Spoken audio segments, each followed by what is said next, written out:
listen to these people, Ricky. You're a winner.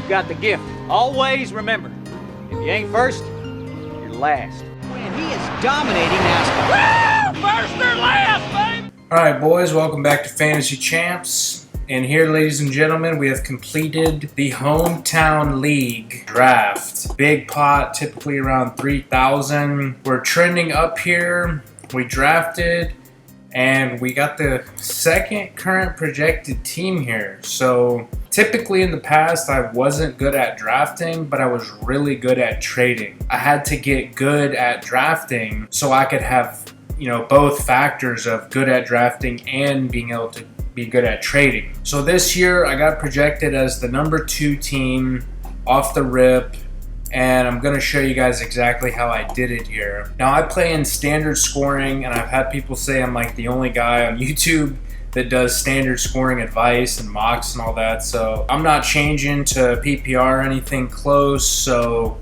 you guys are going to get standard pretty much from here on out. So I'm going to go over the order of picks I did. Now, it's a 10-man league. We do a $150 buy-in. It's pretty standard, one quarterback. It's just everything standard. There's no tight end premiums. There's no 2 quarterbacks. It's just standard, very simple and old school. So I had the number 7 pick, and off the number 7 pick, I went Tony Pollard. I could have went Austin Eckler here, 7th overall. I really could have went Eckler. He was on the board at 8. My draft goes very running back heavy since it's not PPR, and everyone's always like, how do these receivers fall this late? It's because when you play standard, running backs are more important. So when running backs are flying off the board, you want to get yours. Essentially, it's flipped from PPR, where PPR receivers go and then running backs go later. But in standard, running backs go and then receivers fall. So I took Tony Pollard with my first pick. I think he's going to be an elite RB1, and I'm really high on him. I really wanted him. The combo I really wanted, I got, because look who I got at freaking 14. Justin Jefferson. Not making this stuff up.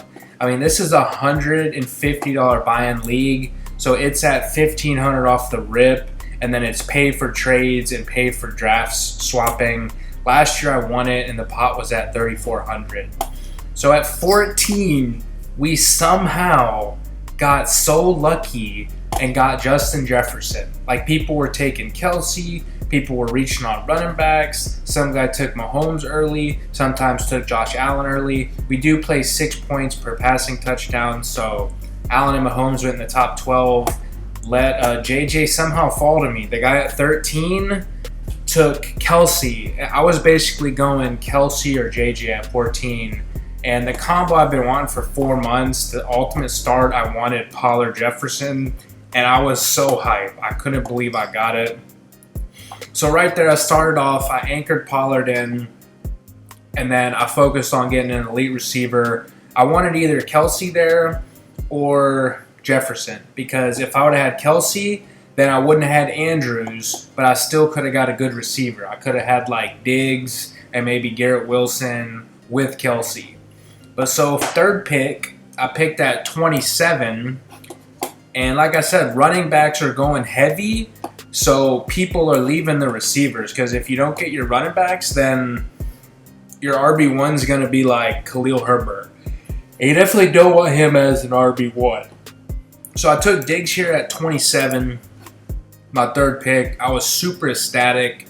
There was running backs there, but I just couldn't pass up on getting Diggs for my 2. I know he's really elite. And just having these 2, I probably have up there with the best receiver combo in the league. I know one of my buddies has Cup and Hill, and that combo is pretty nasty. But me and him, I think we probably have the best wide receiver duos. So for my 4th pick at 34, right here, as you can see, 34, I went Mark Andrews. And here I was really debating on going like a running back. Like, I was debating getting Kamara. I think I was debating like Connor. I was just really debating one of those. I don't think Lamar was on the board, but I was really just looking at it as, I don't really get an elite running back if I go Connor. all the elite receivers were gone. Like, in my opinion, Garrett Wilson was the last one, and he went at 32. So when I looked at the board, there was no one really elite left except Mark Andrews. I consider him an elite tight end where he could finish number 1 or number 2 at his position. So I took Andrews. So we kind of shook it up this year. We went running back, receiver, tight end. Ended up with 4 people at the elite positions. A lot of running backs started going. I can't believe Ramondre fell to me this late, 47. So 13 picks went off, and I was sitting there and I was like, no way Ramondre Stevenson here. Like, RB 13 last year. I mean, that's solid. From an RB2, I already anchored Pollard. I was pretty ecstatic to get him. And there wasn't that many good people left there. Maybe like receiver. There was some high receivers, but I already had Jefferson and Diggs. So I didn't even need to draft another receiver until like, the 10th round. So I went ahead and got my RB2 as Ramondre Stevenson to pair with Tony Pollard. In my opinion, still a solid RB1. Not an elite RB1, but definitely like a low RB1. So my next pick, that's when I went Justin Herbert. Took him at 54. And a lot of the quarterbacks were off the board at that point. Like, he was the last one on the board there for quarterbacks because Lamar went, Hurts went, Allen went, Mahomes went, Burrow went, Lamar went. It was like 6 or 7 quarterbacks went, and he was just sitting there. And I was looking at the rest below him. It was like Dak, Aaron Rodgers, Deshaun Watson. And I didn't really want to take a risk getting kind of like a low-end quarterback. I wanted a guy with a big ceiling, big arm, good offense. So I took Herbert there knowing my flex would be a little bit weaker, which I just have these out of order. Like, Pollard's usually my RB1, Stevenson my RB2. So I got Herbert just to try to get an even bigger ceiling for my team. So I don't necessarily regret that pick, but I didn't want to keep drafting running backs. I was like, I can get an elite quarterback here. I have 2 strong running backs, 2 strong receivers. I have a strong tight end. So I split it up there, and that's when I did the Stevenson Herbert to kind of complete the main core of my roster. After that, I could kind of do whatever I wanted. So I believe after that, I went, this should be 57. So this should be what? Yeah, 67. Is this that pick? 67? Yeah. So my next pick for my flex, I was so happy that Khalil Herbert was there. There was literally like 4 running backs. It was Javonte, Pacheco, Monty, and Khalil, and all of them went. Khalil was the only last starting running back there before it dropped a tier into the backup running backs like A.J. Dillon, Tyler Algier, Antonio Gibson.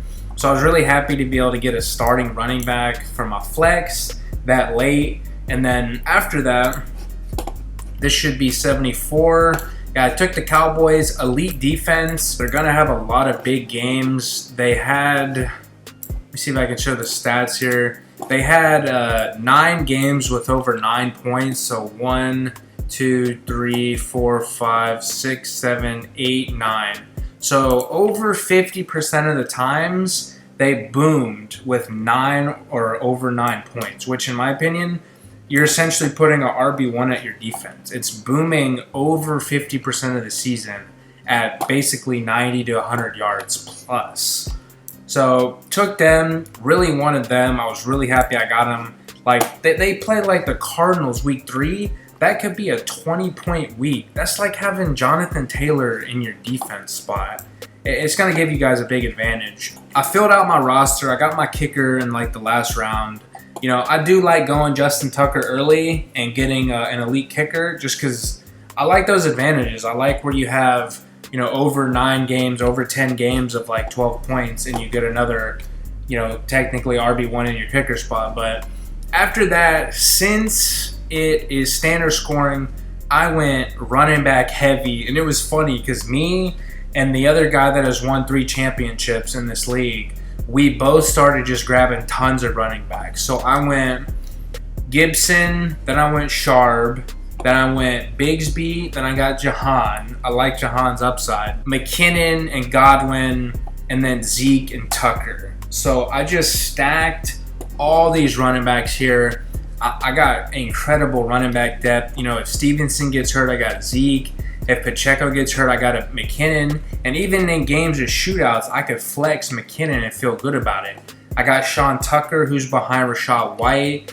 They just said that he's the starting running back there behind Rashad White. And this guy's really talented. If you go and look at his preseason, he had some insane runs. His burst is insane. He breaks tackles. You know, just one injury and boom, you got a free RB1. Jahan Dotson, he did really well. The only game Sam Howell started, he had, I believe, 74 yards. It was like week 18. So I think it was like 6 targets for 70 yards. And it's not bad at all. It just shows that, you know, if that guy can get 7 points and he's just a guy I can throw in on a bye week, I'm very happy with that. Can also use him for trade bait. If anything happens to ETN, I got Bigsby to throw in. If anything happens to Walker, I got Charbonnet to throw in. If anything happens to Brian Robinson, I got Gibson to throw in. And any games where Washington is in a shootout game, you can just flex Gibson. So I'm good on running back depth. It's not ideal, you know, like if Pollard goes down, I don't love throwing Gibson in there, but it's better than throwing than having like a receiver, you know, that has low upside in there. So this is pretty much my team. I stashed Kyler on the IR. Not sure if he's coming back or not, but this got me the #2 projected team on the season. Really solid. So again, I went running back in Pollard. Then I went receiver, tight end. So kind of unorthodox. Mixed it up there. And then I went running back, quarterback. So I essentially filled out my entire roster of skills players except my flex.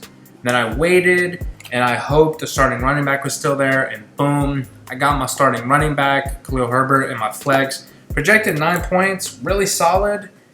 He averages 5.7 yards a carry. I mean, if he gets 14 carries at that yards per carry, that's 8 points. Very solid. I do like him. Just, you know, add a bunch of these running backs. I do wish I would have added Algier over Godwin. It's just, if you get 2 elite receivers, you just really don't need to really draft more. Like, I would have been fine with Dotson, and you could just pick someone off the waiver that pops off.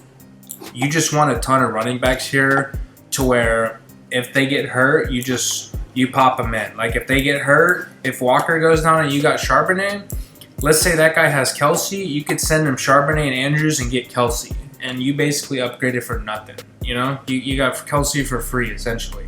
So add those guys, follow this strategy. You know, if you guys followed the channel, the knowledge and the studying, all the mock drafts I did, the formulas I did, you know, I've been wanting Herbert, I've been wanting Jefferson, I've been wanting Pollard, I've been wanting Andrews, I've been wanting the Cowboys defense. I've been doing videos on these guys, mocking these guys a ton, and you know, it's just nice seeing that #2 projected overall team, and everything paid off. So I hope you guys been watching. I'm gonna do updates on people that I'm trying to get, people that I'm trading for. I am a pretty good trader. I've hit on a lot of good people in the past.